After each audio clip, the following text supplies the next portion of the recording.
ક્યારે આવશે કઈ કીધું? ઈ નથી ખબર, તૈયાર થઈને ગયા છે અંકિત ને મમ્મી. અચ્છા, એટલે હું લઈ જઈશ, તને ખબર નથી બેટા? ના ના એમ કીધું બકાલું લેવા કાલે જાવ છું એમ કીધું. મેં કીધું તો કે તારે નથી આવું. એટલે તેને કીધું તું કે મારે તમારે ભેગું ગામમાં આવશે એમ તે કીધું તું? હા પપ્પા મેં એમ કીધું તું મારે ગામમાં આવું છે કે ભાઈ આવશે તારે નથી આવું, તું કામ કર નાખજે ઘરનું. એમ તને કીધું? હા પપ્પા. તને એને હારે આવવાની ના પાડી તેને? હા એમ કેમ કર્યું એને? તો અમે ફોન પડ્યો લઈ લેતો.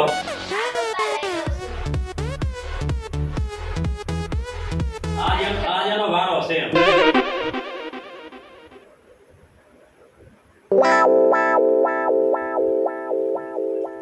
હાલો શીતલ, હા ક્યાં છો તું? કે આવું જ છું, રસ્તામાં છું. કેટલી વાર લાગશે ઘરે આવતા? હવે 5 મિનિટ થાય, ફોન મૂકો એટલે પહોંચી ગઈ. આ જલ્દી આવતા, મારે તારું કામ છે. એ હા.